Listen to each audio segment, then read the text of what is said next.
قربانی کا عمل اتنا ہی قدیم ہے جتنا خود حضرت انسان قدیم ہے، اور یہ قاف را اور با قرب ہے، اسی سے قربانی ہے کہ انسان منزلیں طے کرتا ہوا، سیڑھیاں چڑھتا ہوا یہ اللہ کے قریب ہوتا چلا جاتا ہے، اور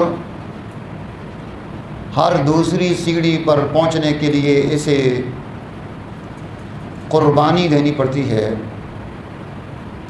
اسی قربانی کے نتیجے میں یہ انسان آگے کی طرف اپنے سفر کو گامزن رکھتا ہے، بڑھتا چلا جاتا ہے، اور جہاں قربانی کا عمل ختم ہوتا ہے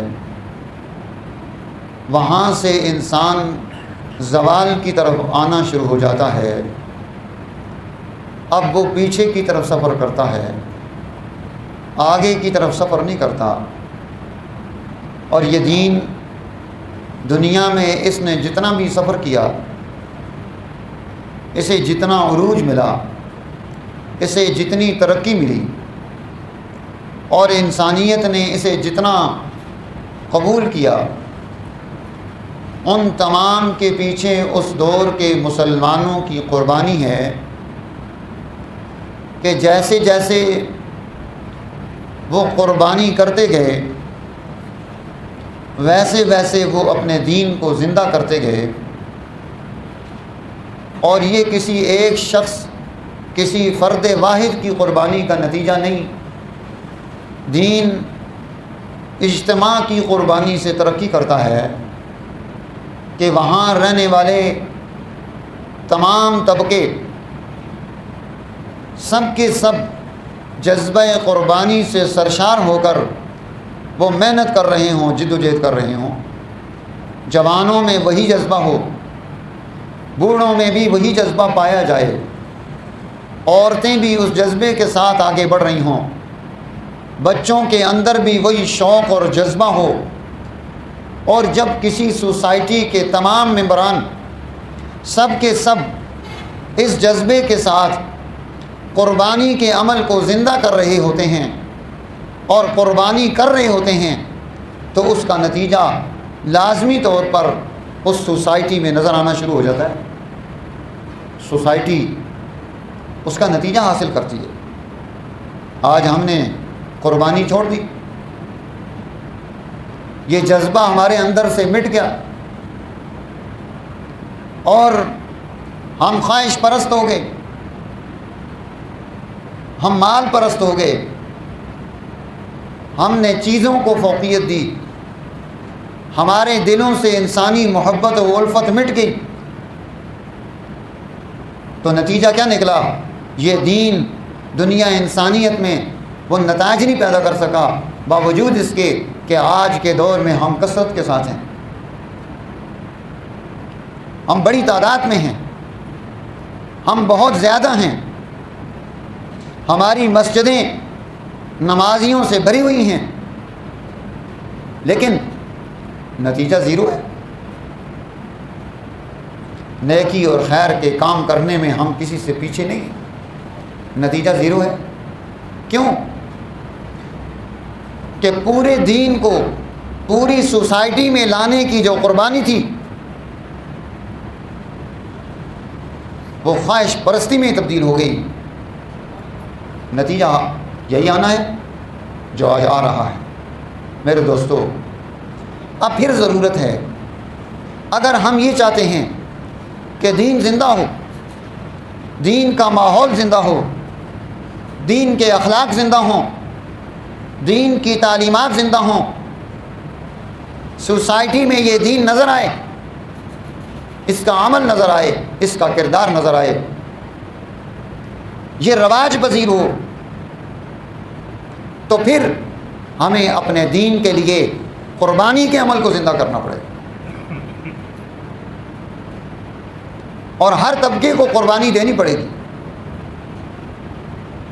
قرآن حکیم نے ہمارے سامنے یہ واقعہ پیش کیا اور رہنمائی دی کہ انسانی سوسائٹی میں، انسانی سماج میں اللہ کی لعنت کا مستحق وہ سماج اور سوسائٹی اور وہاں کے لوگ کب بنتے ہیں، اس کا سبب کیا ہے؟ کہ انسانی سوسائٹی وہ عقل سے عاری ہو جائے، بے حس ہو جائے، لعنت الہی کی مستحق بن جاتی ہے، اور پھر وہ اتنی کمتر ہوتی چلی جاتی ہے کہ جانوروں کے مقابلے میں بھی اس کی حیثیت ختم ہو جاتی ہے۔ پرندوں جتنی عقل بھی اس کے اندر نہیں رہتی۔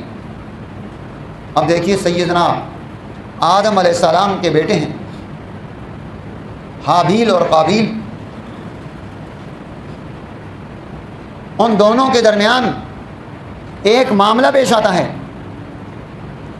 اس کا حل وہ اللہ کے نبی سے دریافت کرتے ہیں کہ اس کا حل کیا کیا جائے۔ نبی اللہ جناب آدم علیہ السلام نے ان کو حل بتلانے سے پہلے تدبیر بتلائی کہ تم اس تدبیر کو اختیار کرو اور دیکھو کہ یہ تدبیر تم میں سے کس کے حق میں سود مند ہے، کس کے حق میں سود مند نہیں ہے۔ اور تدبیر کیا تھی؟ اذ قربا قربانا،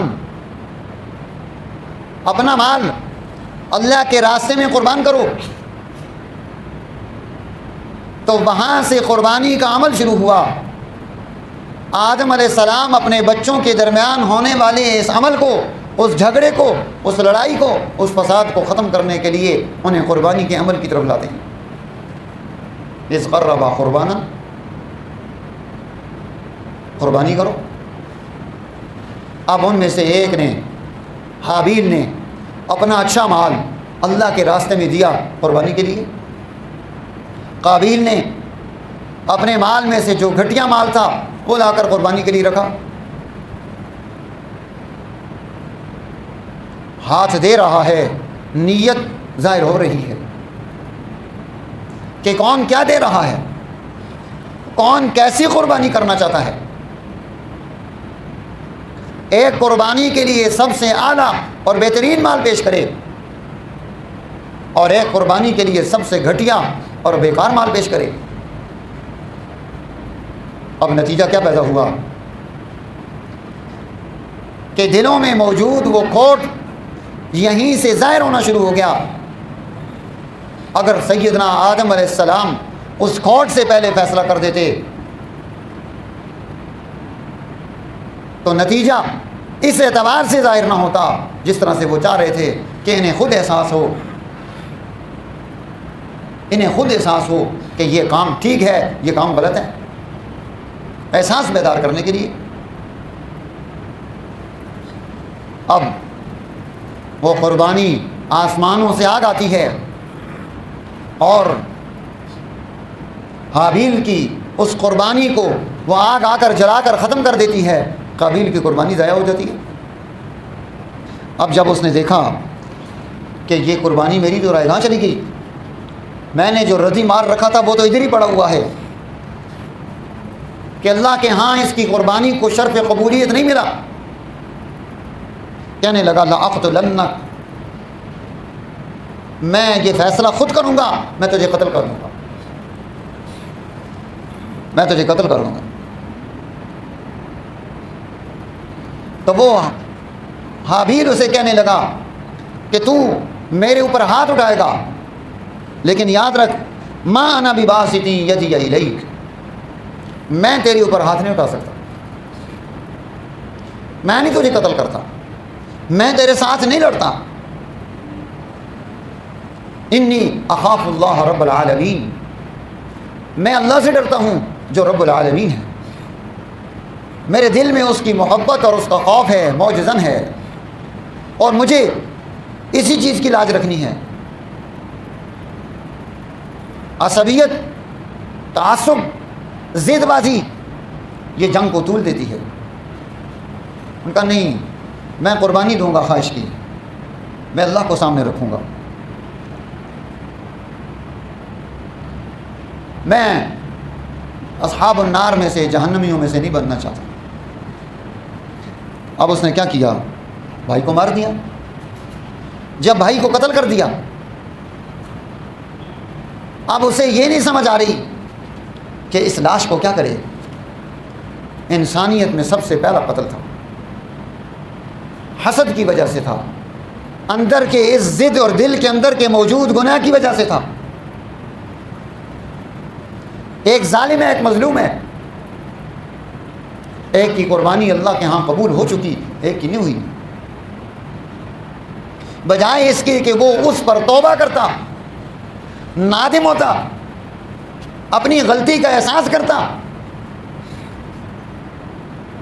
وہ اگلے گناہ کی طرف قدم اٹھا دیتا ہے۔ آج ہم میں بھی یہی کمی ہے۔